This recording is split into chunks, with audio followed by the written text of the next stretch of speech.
listening to the Suave Lover podcast with your hosts, Benjamin Ritter and James Amaro. SuaveLover.com, advising gentlemen on the art of romance. Now sit back, relax, and enjoy today's episode.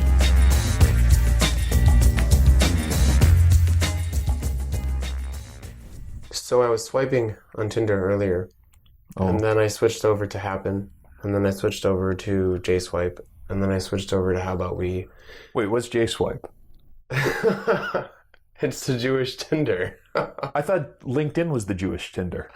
So I think one of the major reasons why dating apps are filling this need, right, in the dating market, there's a high amount of dissatisfaction when it comes to relationships. And social interactions entirely. I mean, we have become the kind of culture that thinks our phone is more important than the person standing in front of us. So we are now dissatisfied. We've gotten to the point where we can problematize our entire existence into, I'm not connected enough to people. And this is born out of empirical facts. We are more widely connected social, but we're more alone than ever and things like that. So selling dissatisfaction, telling you why you're unhappy has been the media's job for, I don't know, hundreds of years. We know we are going to be dissatisfied in our relationships. It's strange. So many people that I talk to think that they have no friends because Monday through Friday, when people have full-time jobs and live in other areas in different parts of the city, they don't have anyone to hang out with.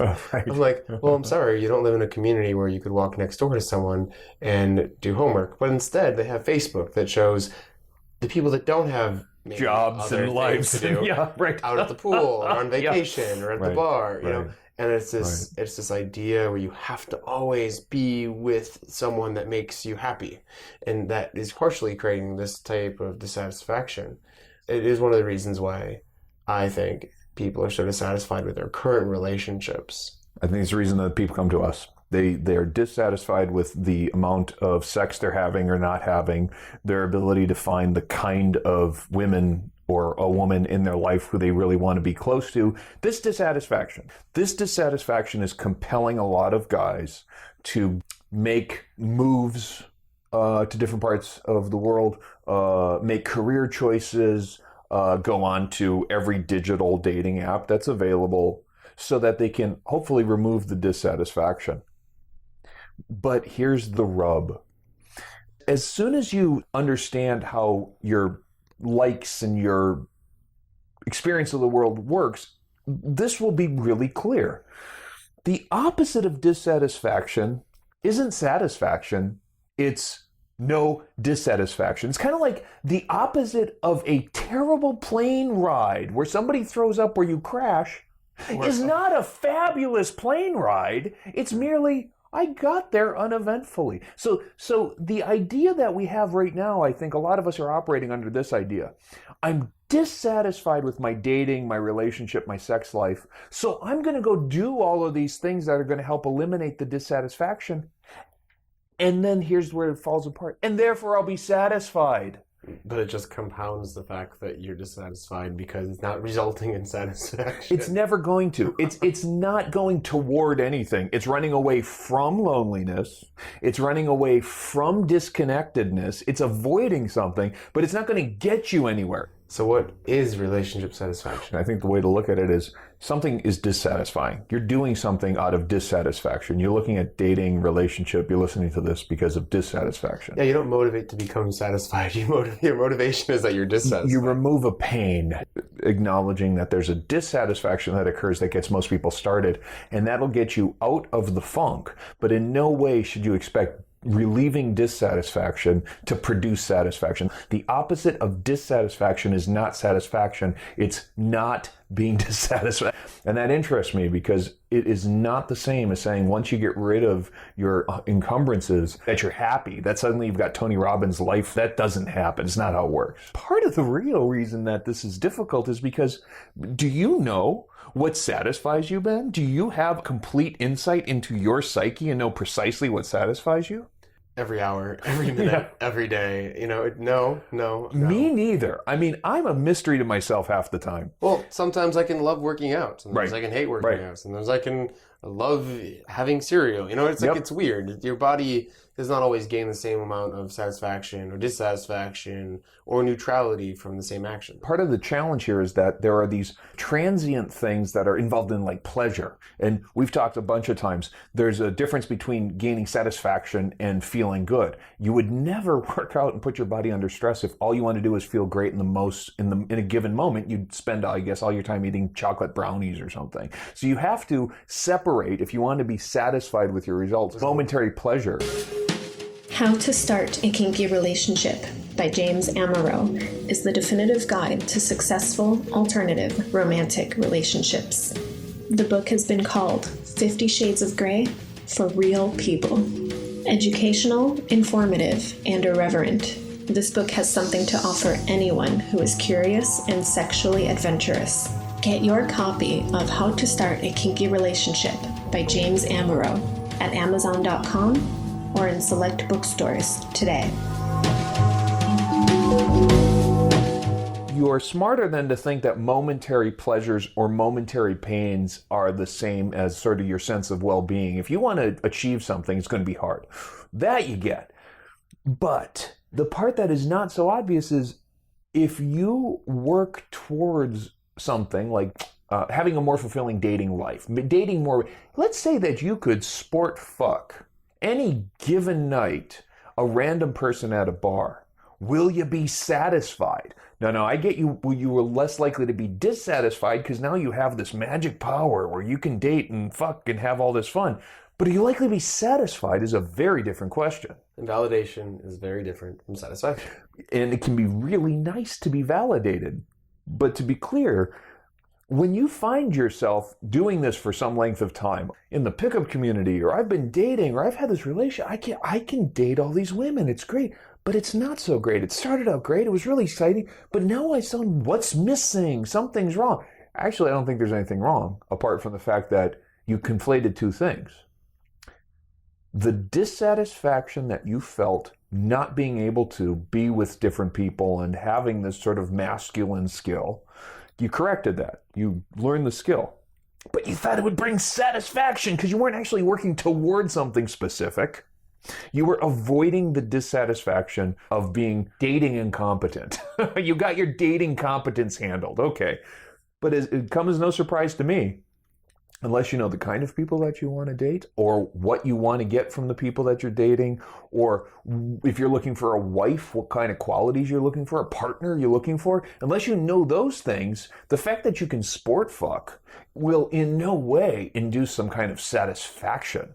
Pleasure it will. Let me not poo-poo sport fucking. I think it's great. But what's interesting is that sport fucking becomes less pleasurable the less it becomes a unique experience. Yeah, right.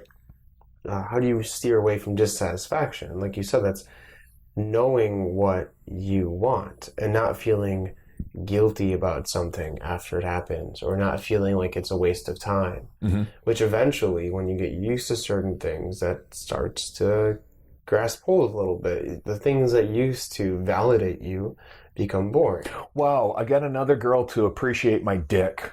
Well, that is really fun the first couple, 100 times. Apparently to Gene Simmons, that was fun the first 10,000 times. So there are people who love fresh meat.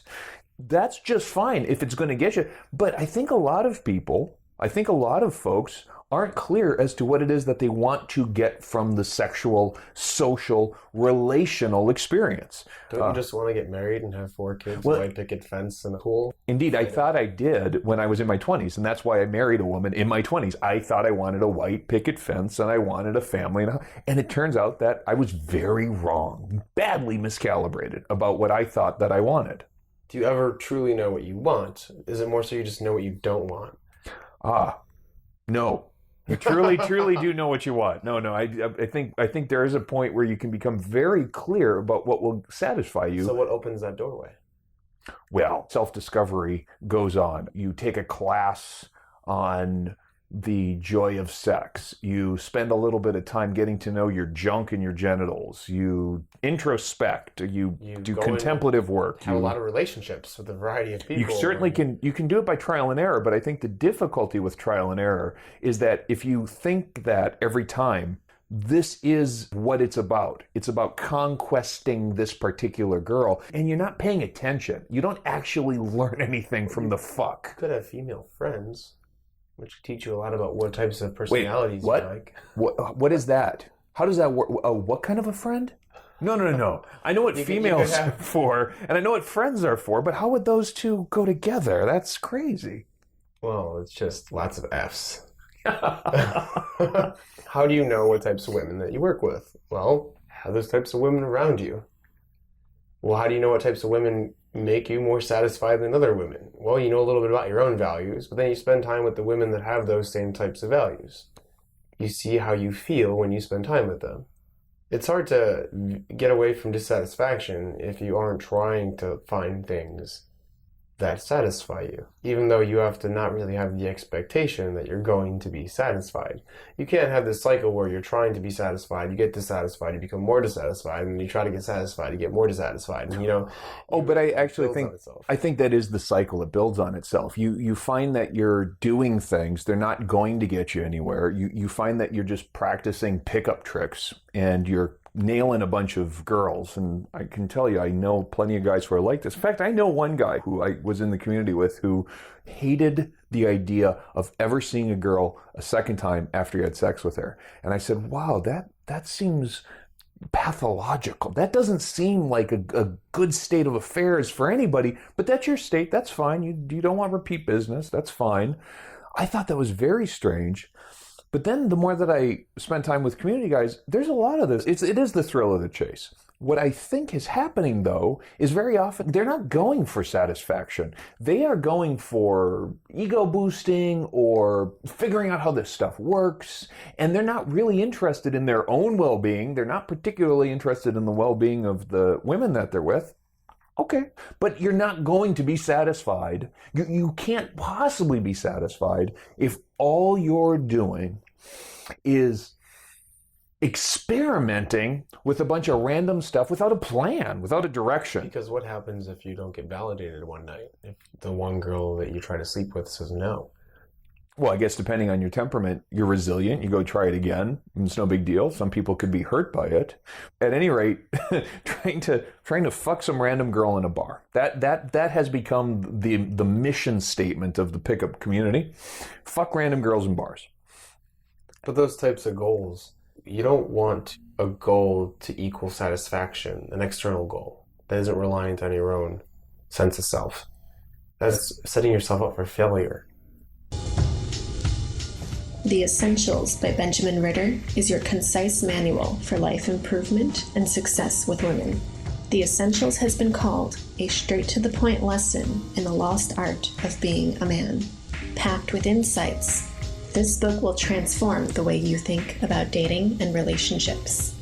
Get your copy of The Essentials by Benjamin Ritter at Amazon.com or in select bookstores today. Having a goal like fucking a girl or how many women are you going to sleep with, those types of goals are external. The accomplishment of those are not based on your own sense of self. Like they aren't completely reliant on your own skill set or your own internal development. Well, I don't know how to have a self-reliant sexual experience other than to sit alone.